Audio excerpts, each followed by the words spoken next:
Shalom, selamat malam saudara yang dikasihi Tuhan Yesus Kristus. Selamat berjumpa kembali dalam renungan pada malam hari ini. Saya mengucapkan salam sejahtera buat saudara semua dimanapun saudara berada. Damai dan sukacita oleh Roh Kudus melimpah senantiasa dalam hati dan kehidupan saudara semua. Sebelum kita mendengarkan renungan firman Tuhan, mari sama-sama kita siapkan hati dan berdoa.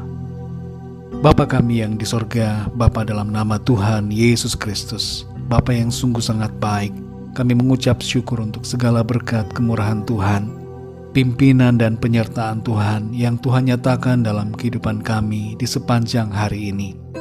Kami dapat melakukan segala tugas dan aktivitas kami dengan pertolongan Tuhan. Pada saat ini kami mau mendengarkan kebenaran firman-Mu. Bentuk kami Tuhan, agar kami menjadi seturut dengan apa yang Engkau kehendaki. Dalam nama Tuhan Yesus kami berdoa. Haleluya. Amin. Saudara yang dikasihi Tuhan, ayat renungan kita pada saat ini terdapat dalam kitab Kejadian pasal 9 ayat 12-17. Tertulis demikian. Dan Allah berfirman, inilah tanda perjanjian yang kuadakan antara aku dan kamu, serta segala makhluk yang hidup, yang bersama-sama dengan kamu, turun-temurun untuk selama-lamanya. Busurku kutaruh di awan, supaya itu menjadi tanda perjanjian antara aku dan bumi. Apabila kemudian kudatangkan awan di atas bumi, dan busur itu tampak di awan, maka aku akan mengingat perjanjianku yang telah ada antara aku dan kamu, serta segala makhluk yang hidup, segala yang bernyawa, sehingga segenap air tidak lagi menjadi air bah untuk memusnahkan segala yang hidup. Jika busur itu ada di awan, maka aku akan melihatnya, sehingga aku mengingat perjanjianku yang kekal antara Allah dan segala makhluk yang hidup, segala makhluk yang ada di bumi. Berfirmanlah Allah kepada Nuh, inilah tanda perjanjian yang kuadakan antara aku dan segala makhluk yang ada di bumi. Saudara yang dikasihi Tuhan, banyak pendapat mengatakan bahwa tempat terbaik untuk melihat pelangi adalah di Hawaii. Bagi yang belum pernah ke Hawaii, tentu kita tidak tahu mengapa.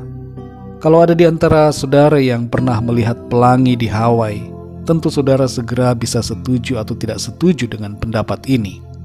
Bagaimanapun juga saudara, melihat pelangi selalu menimbulkan suatu perasaan kagum. Secara ilmiah, pelangi dapat dijelaskan sebagai suatu peristiwa alam. Ketika sinar matahari mengenai tetesan hujan, sebagian cahaya dipantulkan dan menimbulkan spektrum elektromagnetik. Spektrum itu dipisahkan sehingga menghasilkan pelangi yang berwarna-warni. Keberadaan pelangi ini disebabkan karena penetapan dari Tuhan. Tuhan adalah ahli dari segala ilmu, dan Ia memungkinkan pelangi terjadi dengan aturan alam yang sudah Ia tetapkan. Dalam ayat ini saudara, kita membaca pertama kalinya pelangi diciptakan oleh Tuhan. Peristiwa ini terjadi setelah bencana air bah akibat dosa-dosa manusia pada zaman itu. Kepada Nuh dan keluarganya serta keturunannya, Tuhan memberikan suatu perjanjian bahwa Ia tidak akan memusnahkan semua makhluk hidup dengan air bah seperti yang telah terjadi. Sebagai tanda dari perjanjian itu, Tuhan menempatkan pelangi yang disebutkan di ayat ini dengan istilah busur di awan. Tentu saudara, setiap kali melihat pelangi akan membuat Nuh dan keluarganya merasa tenang, karena tidak ada lagi kekhawatiran akan terjadinya pemusnahan dengan air bah yang menutupi seluruh bumi. Saudara yang dikasihi Tuhan, pelangi menjadi tanda kasih dan kemurahan Allah bagi manusia. Tuhan begitu mengasihi kita dengan kasih yang teramat besar dan kasih yang kekal. Yang jadi pertanyaan adalah bagaimana respon kita terhadap kasih Tuhan? Apakah kita bersyukur karena kasih-Nya dan kemudian hidup dalam kehendak-Nya? Ataukah kita menganggap kasih Tuhan merupakan kesempatan bagi kita untuk melakukan dosa dan berbuat hal-hal yang melawan kehendak-Nya? Seperti halnya pelangi saudara, salib Kristus merupakan tanda kasih dan kemurahan Allah kepada semua manusia. Tuhan menyediakan penebusan dan keselamatan bagi semua orang. Namun apakah kemurahan Allah itu akan kita hargai atau sebaliknya kita injak-injak? Dalam Roma 2 ayat yang keempat tertulis, "Maukah engkau menganggap sepi kekayaan kemurahannya, kesabarannya, dan kelapangan hatinya? Tidakkah engkau tahu bahwa maksud kemurahan Allah ialah menuntun engkau kepada pertobatan?" Saudara yang dikasihi Tuhan, pelangi bukanlah lambang untuk melegitimasi dosa. Pelangi bukan lambang dari organisasi tertentu. Pelangi adalah lambang kasih kemurahan Allah, supaya kita tidak lagi hidup dalam dosa. Mari responi kemurahan Tuhan dengan hidup sesuai dengan kehendak firman-Nya. Jangan hidup di luar salib Kristus, tapi marilah kita hidup menuruti firman Tuhan dan ikuti pimpinan Roh Kudus, serta menyenangkan hati Tuhan senantiasa. Tuhan selalu berkemurahan dalam kehidupan kita. Karena itu saudara, mari kita hidup dalam ketaatan dan dalam sukacita keselamatan yang dari Tuhan.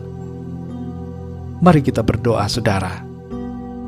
Bapa kami yang di sorga, Bapa dalam nama Tuhan Yesus Kristus, kami bersyukur untuk firman-Mu yang sudah kami dengar pada saat ini, mengajarkan kepada kami akan kasih dan kemurahan Tuhan yang begitu luar biasa.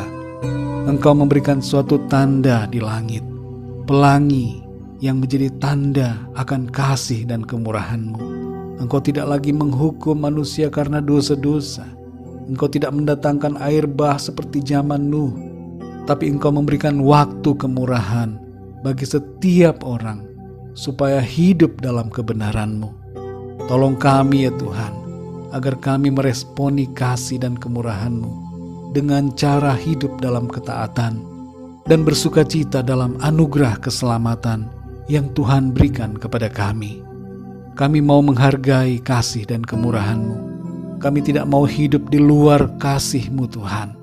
Kami tidak mau meninggalkan salib-Mu ya Tuhan Yesus. Kami bersyukur karena karya salib-Mu melepaskan dan membebaskan kami, memberikan kami anugerah keselamatan dan kehidupan yang kekal. Terima kasih Tuhan. Pimpin kami Roh Kudus, sehingga kehidupan kami senantiasa memuliakan nama Tuhan. Kami mohon berkat perlindungan-Mu di sepanjang malam ini. Berikan kami tidur yang nyenyak, dan bangunkan kembali besok pagi dengan kekuatan yang baru.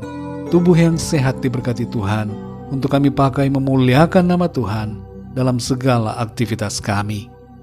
Kami berdoa pada saat ini untuk mereka yang sedang dalam keadaan sakit, yang dalam pergumulan, masalah, persoalan, kesulitan, penderitaan, agar Tuhan Kau menjamah, berikan kesembuhan, kesehatan yang sempurna, dan nyatakan pertolongan-Mu ya Tuhan. Limpahkan kekuatan dan berikan jalan keluar bagi setiap mereka yang sedang mengalami persoalan dalam hidupnya. Terima kasih Bapa di sorga, kami mengucap syukur dan serahkan semua ke dalam tangan kasih-Mu. Kami percaya berkat damai sejahtera dan kasih karunia Tuhan senantiasa berlimpah dalam hidup kami. Dalam nama Tuhan Yesus Kristus, nama di atas segala nama, Tuhan di atas segala Tuhan, Raja segala Raja, Pencipta alam semesta, kami sudah berdoa dan mengucap syukur. Haleluya, amin.